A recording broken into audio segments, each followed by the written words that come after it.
Yo, what's going on, guys? Friends, ConnorXcrash. So it's been a full weekend now since all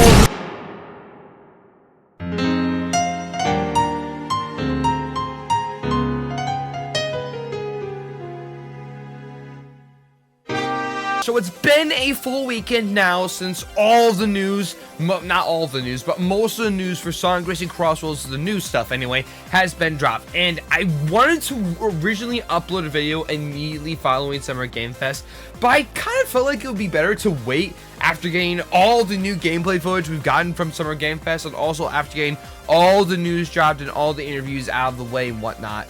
So here I am, giving my full thoughts on what's going on, what's going down, and just talking about the good stuff, but also the bad stuff of CrossWorlds. Because while everything looks good, no, trust me, everything about this game is looking incredible. I'm loving everything about it. I'm loving seeing the extreme gear. I actually kind of dig the opening cinematic, and obviously a lot of discourse online about that. I actually like it. There are a lot of good things, but also a lot of bad things about this game at the same time.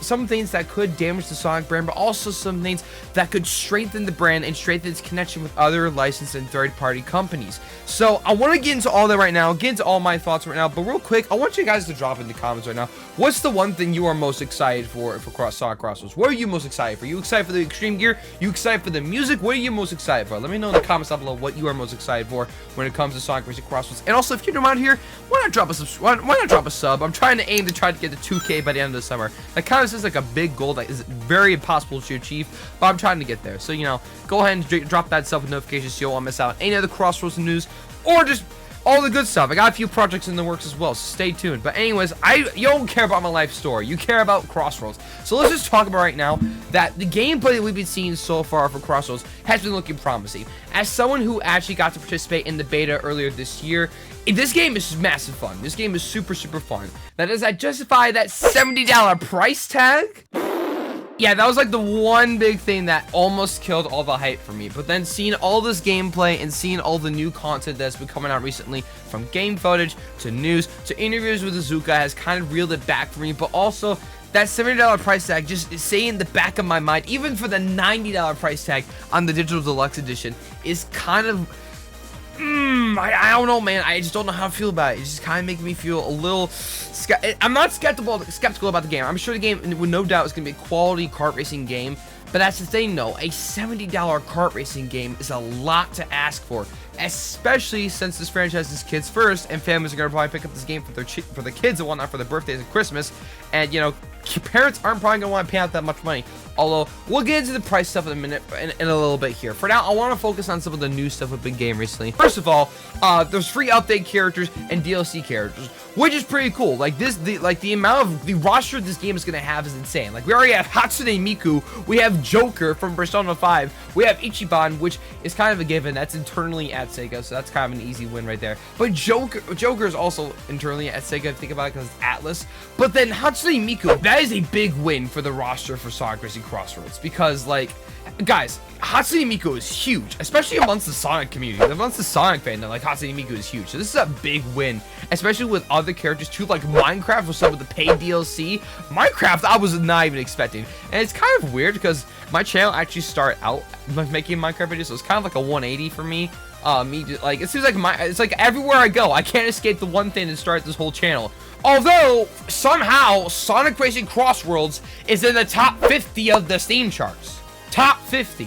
I'm not even kidding, by the way. It's reached top 50 in the Steam charts. It's also reached top 11 on the PlayStation Store. Like, that alone is crazy. The amount of, like, sales that this game has already, like, garnered in this span of a weekend is crazy. But guessing based off the where the game is standing in the sales charts right now, or at least in pre-orders wise, this game is going to be a big success. I feel like it's going to have a strong launch for its player base. I really do think so. It's mainly I'm telling you this now, not because I'm a Sonic fan or whatever, because I am a huge Sonic fan, but it's not because I'm a Sonic fan, but I'm saying it's because of the amount of collaborations this game is doing that is reeling people in. Heck, guys, I have an IRL friend of mine who knows I'm a big Sonic fan, and like, Sonic's cool and all that. And I'm telling you, as soon as they saw Hatsune Miku and Joker, they literally DM'd me the other day saying that this is a day one for them. Like I'm telling you, the amount of casuals that are coming into the scene just because of the collaborations alone, is going to help this game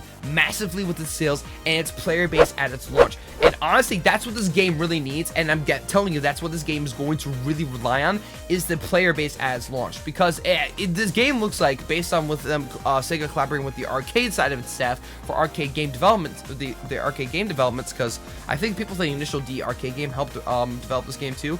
Like, that is really going to help lean into the competitive side for this game, and you can, we've been able to see that from playing the beta as well with the ranking system and whatnot. So no, it's going to help this game tremendously, especially with the competitive side of things, and it's got people coming back constantly over time, over and over again, to check out new content. And honestly, I'm all for that. Now, there are some key details in the Steam page that we do need to know about, first of all. So the total tracks, the total number of tracks and total number of characters has been revealed as well. And the amount of vehicles and the amount of different gadgets has also been revealed. So right now we have up to 24 normal tracks. So the normal tracks you'll be playing through mainly throughout the game. So the main tracks.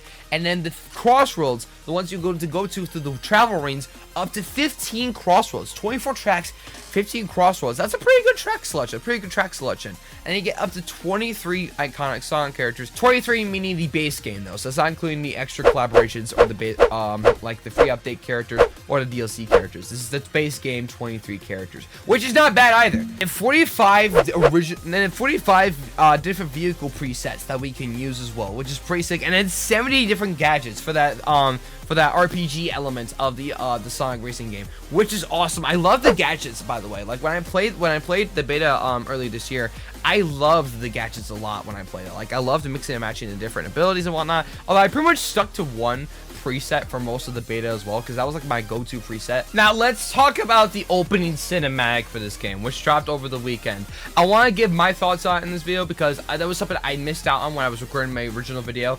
But I really want to give my thoughts on this because I've been seeing a lot of discourse on this, as well as the character interactions too. We're going to get into the character interactions in a second here right after this. But I want to talk about the opening cinematic and say, I like this. I dig it. I dig the vibes to it. And like I dig like the 4 kids. It gives 4 kids Saturday morning cartoon energy. That's what this gives off, and I like that. I personally love that. I love the vibe to it. I also like the anime. Like I like the anime vibes of it. At certain moments of when it comes to some of the cinematography throughout the cinematic here too. I like that as well.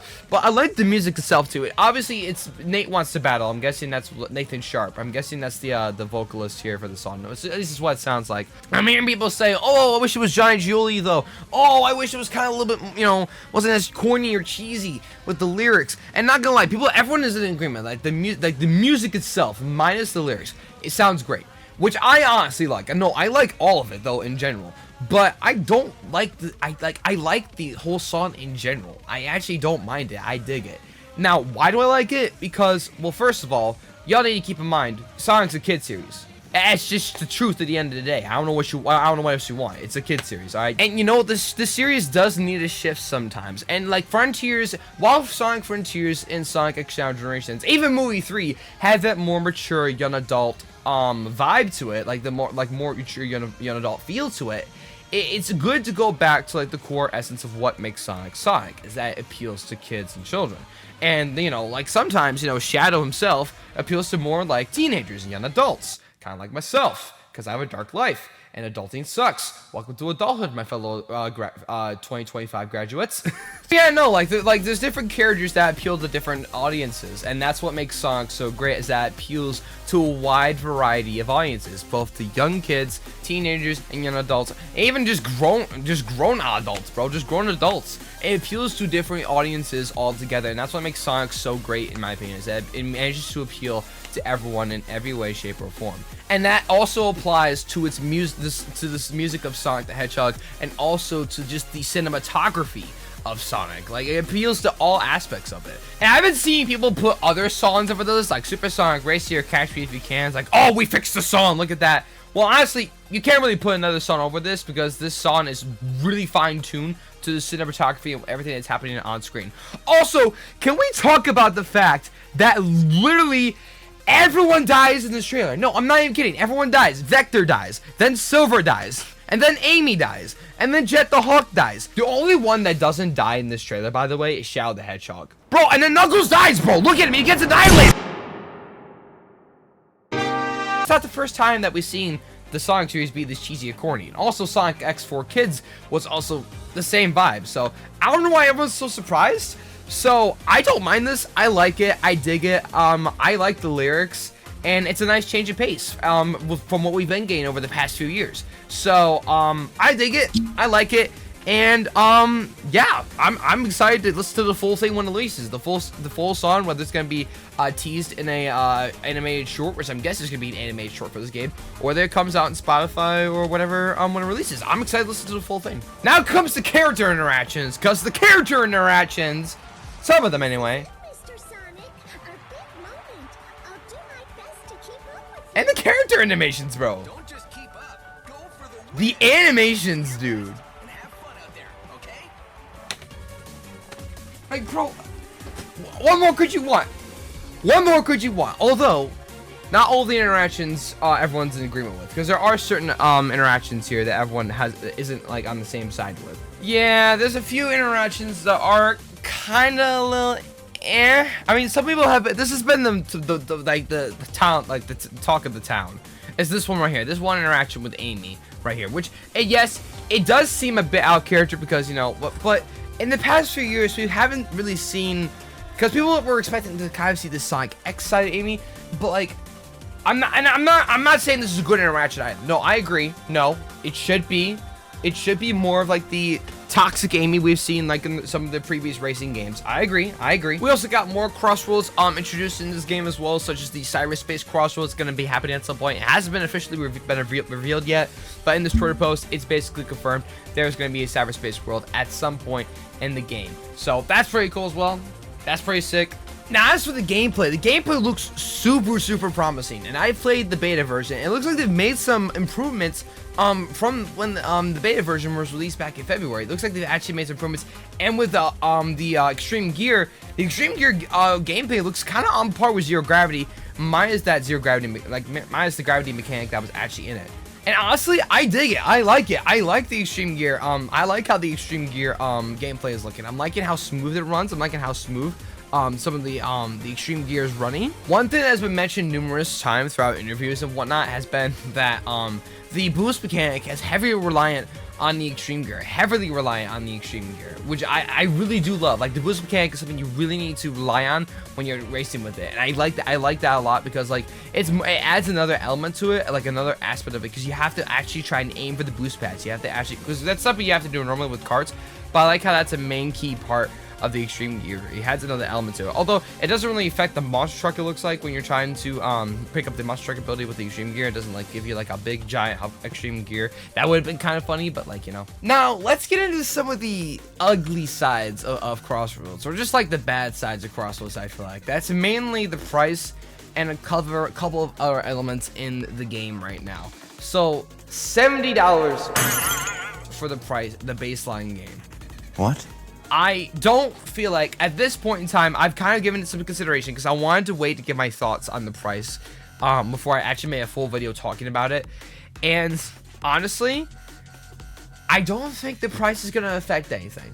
I think people are going to buy the game regardless. And it just shows. Like, it shows everywhere at this point. Like, everyone's already picking up the game. Everyone's already got the pre-orders locked in. I mean, people are buying the game regardless, and people are still, you know, crapping on Mario Kart World for, you know, being $80, and, you know, and this game, yeah, it is a cheaper price baseline. The main thing I'm worried about with the price is how it's going to affect future Sonic releases going forward. Now, I do understand $70 is now the standard for AAA games at this point, and it's the writing is on the wall. We're not going to go back to 60, or maybe not for a long time at least. Because I remember games back in the day were at least 60 or 70 or even $80 back in the day. Nowadays, everything's on disc and digital, and it's mainly just because of inflation in the economy. I'm not gonna get into politics in this stream, but that's mainly why prices for games are so high now. And I guess it's just something we're gonna have to deal with for the Sonic series at this point. I mean, we just gotta face the facts at this point. And it sucks. It does suck that we have to pay $70 for a kart racing game. I'm not gonna lie. It really is dumb. But, you know, at this point, there's not much else we can do but, you know, just face it and just have to just go into it with like accepting that fact. Now, now at this point, it won't affect the game, but I don't know. I don't think it really will affect sales going forward. And that just makes me, like, with characters like Amy, it makes me just concerned for some of the other characters we haven't heard yet, like Omega, Eggman, and Zaz, and just a few other, some of the other characters that still haven't been revealed yet, but have already kind of been revealed. But it just makes me worried for some of those other characters that we haven't heard our lines from yet, or like I haven't seen dialogue from them yet. It just makes me concerned. I mean, I'm sure they're gonna nail some of the DLC characters and whatnot, like the free update racers, and the DLC characters. I'm sure those will be just fine. It just makes me really concerned for some of the other dialogue we just haven't heard yet. But I'm sure it's gonna be great. I'm sure I'll keep my spirits in check, keep my spirits high, with like what we haven't heard yet. I'm sure it'll be great.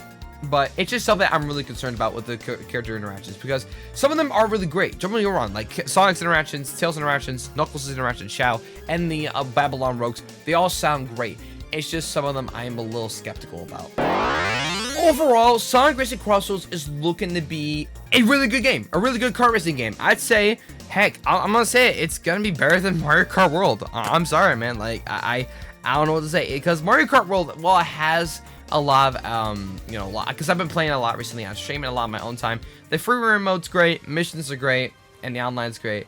It just feels like CrossWorlds has a lot more going for it in terms of like its character roster, and also not to mention with its gameplay, its racing, and the Grand Prix. It has a lot more going for it in terms of content, and it doesn't justify its $70 price tag. Absolutely not. I still think the $70 price tag is unacceptable.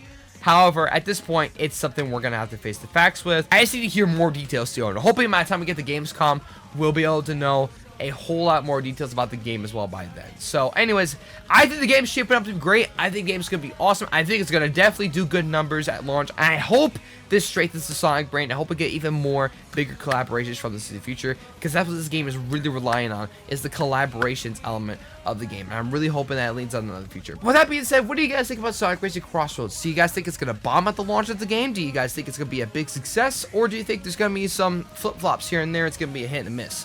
Let me know you guys' thoughts in the comments down below. And as always, thank you guys so much for taking time to watch this video as well. I know this video is a pretty long one, but I appreciate you for taking the time to watch it. And if you happen to be new around here and you want to see even more content and streams from me, make sure you leave a like down below and subscribe for even more Sonic and Nintendo content in the future. I'll be doing a Switch 2 review at some point in the future. It's going to be coming out here at some point this month, so make sure you stay tuned for that. And I'll probably be reacting to that Nintendo Direct whenever it happens. So thank you guys so much for watching the video. With that being said, guys, take care everyone, have a good day. I'll be seeing you guys in the next one. Peace out.